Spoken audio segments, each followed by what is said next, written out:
Comic book के इस issue की शुरुआत मल्टीवर्स की तबाही से होती है, जिसे बचाने की ब्लैक एडम भरपूर कोशिश में लगा होता है, लेकिन सिनेस्ट्रो ब्लैक एडम को दबोच लेता है। इतनी देर में सुपरगर्ल अपनी टीम के साथ आती है और पलक झपकते ही ब्लैक एडम को डेस्ट्रोक के चुंगल से बचा निकलती है। हॉल ऑफ जस्टिस पहुंचते ही ब्लू बीटल कहता है, क्या थे वो, ज़ॉम्बी थे क्या वो? इतनी देर में ब्लैक एडम पूछता है, तुम लोगों ने मुझे क्यों बचाया? तुम तो मुझे अपना दुश्मन मानते हो। तो नाइटविंग कहता है, तू सच कह रहा है, लेकिन ये टाइम दुश्मनियां निभाने का नहीं बल्कि दोस्तियां बनाने का है। शुक्र मना हम टाइम पे पहुंच गए थे, नहीं तो तेरा क्या हाल होता तू बहुत अच्छे से जानता है। इतनी देर में मिस्टर टेरिफिक भी कंफर्म कर देता है कि डार्क एनर्जी के फैलने का सोर्स भी डेस्ट्रोक ही है। ये सुनते ही नाइटविंग और एकल को सब हीरोज को बुलाने का कहता है।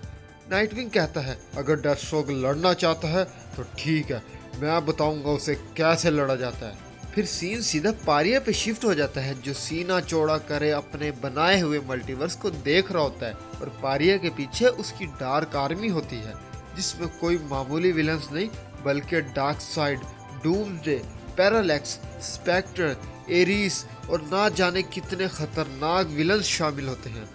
उधर अर्थ बैटमैन पे फ्लैश बैटमैन से दो हाथ करते हुए बैटमैन को ये सब याद कराने की कोशिश कर रहा होता है, लेकिन उससे रत्ती बराबर फर्क नहीं पड़ता। जैसे ही बैटमैन फ्लैश को मात देता है, उसी दौरान हाल जॉर्डन को भी धांसू आइडिया आता है और वो अपनी रिंग से बैटमैन के सामने उसके जिगर के टुकड़ों को खड़ा कर देता है, जिससे बैटमैन वहीं सुन पड़ जाता है। हॉल ऑफ जस्टिस में नाइटविंग के कहने पे टाइटन्स क्या न्यू जस्टिस लीग और जस्टिस सोसाइटी ऑफ अमेरिका भी तशरीफ लाते हैं, और तभी गारफील्ड भी डगमगाते हुए पहुंचता है, जिसे देख नाइटविंग मिनट से पहले गले लगा लेता है। एलन स्कॉट नाइटविंग को ये कहते हुए अपनी टीम वहां से ले निकलता है कि ख्याल रखियो, जब हम मल्टीवर्स को बचा के आए तो हमारे पास आने के लिए हमारी दुनिया बची होनी चाहिए। इतनी देर में पीछे से सुपरबॉय की आवाज आती है, नाइटविंग, पारिया डार्कनेस के कंट्रोल में नहीं है, बल्कि पारिया ने ही डार्कनेस को करप्ट कर दिया है। ये देख, मुझे पारिया की मशीन मिली है, इसी मशीन की वजह से पुराना असली मल्टीवर्स बर्बाद हुआ था। और फिर वो मशीन लिए नाइटविंग लैब की तरफ निकल पड़ता है। तभी किड फ्लैश वहां पहुंचता है और शोर मचा देता है, हम पे हमला हो गया है। और हम देखते हैं डेस्ट्रोक अपनी पूरी आर्मी लिए हॉल ऑफ जस्टिस में हमला कर देता है।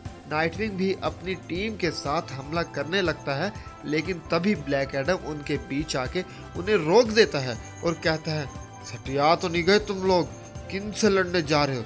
तुम भी उन जैसे बन जाओगे। जब इनसे जस्टिस लीग नहीं जीत सकी तो तुम किस खेत की मूली हो? तुम उनका बाल भी बांका नहीं कर सकते। तो नाइटविंग कहता है, हाँ तूने ठीक कहा, हम जस्टिस लीग नहीं है। और ये कहते ही नाइटविंग अपनी टीम के साथ डेस्ट्रोक पे हमला कर देता है, और फिर उनके बीच खूनी लड़ाई देखने को मिलती है। डेस्ट्रोक अपनी बेटी को कुत्ते की तरह नाइटविंग पे छोड़ देता है। दूसरी तरफ सुपरमैन अपने घर के कोने पे खड़ा अपने बीवी बच्चों की यादें ताज़े कर रहा होता है, और तभी वहां बैटमैन, वंडर वुमन, फ्लैश और ग्रीन लैंटर्न की एंट्री होती है।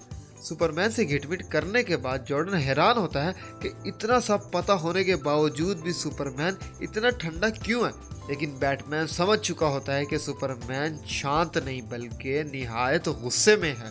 और फिर सुपरमैन बताता है कैसे उसने पारिया की चाल को ही मात दे दी है।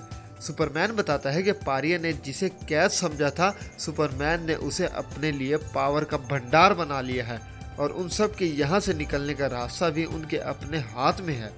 पारिया दांत फाड़ता हुआ अपने बनाए हुए मल्टीवर्स को घूर घूर के देख रहा होता है, लेकिन तभी उसे पता चलता है कि मल्टीवर्स में कुछ गड़बड़ है। इससे पहले पारिया को कुछ समझ आता, सुपरमैन अपने सारे यारों को लिए वहां सीना चौड़ा करे खड़ा होता है। जहां पारिया गुस्से से चीखे मार रहा होता है, वहीं दूसरी तरफ हीरोज डेस्ट्रोक और उसकी आर्मी की मार रहे होते हैं।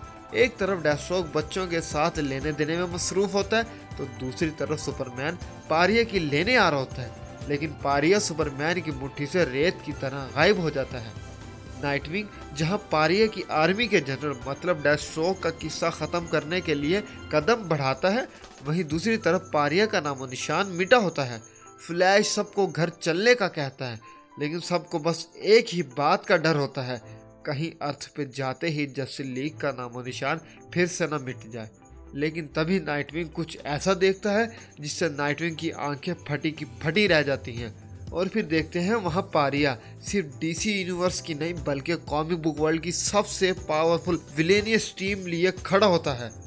और इसी के साथ हमारा इशू अपने इख्तिताम को पहुँचता है। अब आपसे मुलाकात होगी नेक्स्ट वीडियो में।